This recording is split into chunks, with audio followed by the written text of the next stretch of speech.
Hello everyone, welcome back to my mini vlog. সন্ধ্যাবেলায় বসেছিলাম, ভাবছিলাম কি করব, একটু আঁকতে ইচ্ছা হচ্ছিল।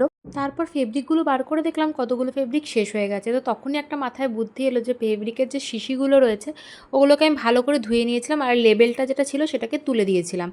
তো তারপর এরকম কিছু এঁকে নিচ্ছিলাম, জাস্ট নর্মাল র্যান্ডাম যেটা মনে এসেছিলো, মাথায় এসেছিলো সেটাই করেছি। তো এইটা করার পর ক্যাপটাকেও আমি কালার করে দিয়েছিলাম, মানে হোয়াইটটা আমার ঠিক ভালো লাগছিল না, ওই জন্য একটু পিচ কালার করে দিয়েছিলাম। আর দেখো এখানে একটা কাটা মানে ফুল আর কি রেখে দেখছিলাম কীরকম লাগে। তো তারপর আরেকটা শিশি দিয়ে একটু ইচ্ছা হলো যে একটু ওশান এফেক্ট দেওয়া যাক। তো সেই কারণে আমি ফার্স্টে ব্লু কালার একটুখানি অ্যাপ্লাই করার পর হোয়াইটটাকে দেখো একটা স্কচ ব্রাইট দিয়ে করছিলাম এরকম। তোমরা চাইলে এটা স্পঞ্জ দিয়েও করতে পারো, আমি স্পঞ্জ খুঁজে পাচ্ছিলাম না, এটা নতুন স্কচ ব্রাইট ছিল সেটা দিয়েই করেছি। তো তারপর এটাতেও আমার ভালো লাগছিল না বলে একটু ওপরটা হোয়াইট কালারটা পুরো প্রপার করলাম।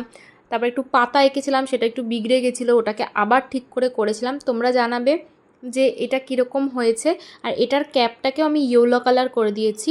তো জাস্ট মনে হয়েছিল ওই জন্য ডেকোরেট পিস হিসেবে তোমরা এটা করতেই পারো। সেই দিনকে না আমি সেরকম কিছু শ্যুট আর করিনি, মানে রাত্রির হয়ে গেছিলো। আর দেখো রাত্রিবেলা আমার ঘরের পরিবেশটা ঠিক এরকম থাকে। আমি একদম মানে এই যে ছোট ছোট যে ল্যাম্প টাইপেরগুলো হয়, লাইটগুলো, এগুলো জ্বালাতে পছন্দ করি। তো সেটাই তোমাদের সাথে আজকে শেয়ার করলাম। তারপর তো ঘুমিয়ে পড়েছিলাম। তারপরে সকালবেলায় ঘুম থেকে উঠে জাস্ট একটুখানি বসেছিলাম। আমার না সকালবেলা একদম ভালো লাগে না, মানে ঘুম থেকে উঠে কারোর সাথে কথা বলতেও ভালো লাগে না, একটুখানি নিজে নর্মালাইজ হই তারপর ভালো লাগে সব কিছু। তারপর তো একটু পর্দাটা খুলে দেখলাম যে আগের দিন আমি যত জামা কাপড় রেখেছিলাম নিয়ে এসে সেগুলো একটাও ভাঁজ করা হয়নি, আজকে তার মানে সেগুলো করতে হবে। আর তারপরে বেডটাকে ক্লিন করে নিলাম। তারপর তো ফ্রেশ হয়ে গেছিলাম। তারপর ওপরে যে আমার কিচেনটা রয়েছে, অনেকেরই মনে কোয়েশ্চেন রয়েছে ওপরে কিচেনে কি আমি রান্নাবান্না করি। একদমই নয়, আমার ব্রেকফাস্ট বা টুকটাক যেটা ধরো খেতে ইচ্ছা করে, আমার সব কিছু ওপরে সেট আপ রয়েছে, আমি চাইলে ওখানে কোনো কিছু বানিয়ে নিই। তো তারপর তো যে জামা কাপড়গুলো দেখো এখানে রাখা ছিল সেগুলোকে ভালো করে ভাঁজ করে রেখে দিয়েছি। তারপর চলে গেছিলাম স্নানে। নিচ থেকে খাবারটা আমি ওপরে নিয়ে এসেছিলাম, কারণ শরীরটা ভালো লাগছিল না, তাই জন্য আর নিচে বসে খাইনি। তো ওপরে তো খাওয়া দাওয়াটা নিয়ে এসে একটা ব্লগ দেখতে দেখতে খাচ্ছিলাম। আর আমি না একদমই ওরমভাবে চুপচাপ খেয়ে দিয়ে উঠে যেতে পারি না, কোনো কিছু দেখতে দেখতে বা শুনতে শুনতে আমার খেতে ভালো লাগে। আর আজকে মেনুতে ছিল হচ্ছে ভাত, আলু ভাজা, বরবটি ভাজা, তারপরে হচ্ছে একটা সবজি দিয়ে ঝোল হয়েছিল আর মাছ। আর এখানে তো আমি তারপর স্কিন কেয়ারটা করতে স্টার্ট করে দিয়েছিলাম, কারণ ডেতে স্কিন কেয়ারটা করা হয়নি আমার।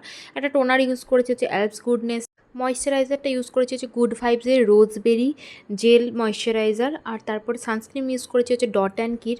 দেখো আগের দিন যে দুটো শিশির মধ্যে কালার করেছিলাম ওই দুটো রেখেছি ওখানে, দেখো কি সুন্দর অ্যাস্থেটিক লাগছে, মানে সুন্দর লাগছে আর কি। তোমরা ডেকোরেটিভ পিস হিসেবে কিন্তু করতেই পারো।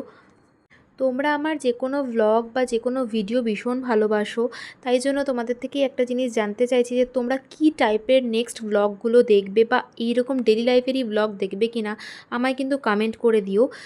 আর আমি একটা এমনই পার্সন না, আমার নিজেকে এইরমভাবে দেখতে ভিডিওতে বলো বা এরম সেলফ কেয়ার করতে ভীষণ ভালো লাগে। 2017 থেকে আমি ব্লগিং স্টার্ট করি, আর বলতে পারো সেটা একটা হ্যাবিটও হয়ে গেছে। আমি শুধুমাত্র ফেসবুক পেমেন্টের জন্য যে ভিডিও বানাই একদমই কিন্তু সেটা না, আমার নিজেকে ভালো লাগে এইরকমভাবে দেখতে। যারা ভিডিও বানাও তারা হয়তো রিলেট করতে পারবে। তারপর বানিয়েছিলাম একটু ব্রেড পিৎজা, আর দিনটা এভাবেই শেষ হলো। দেখা হচ্ছে নেক্সট ভিডিওতে, টাটা।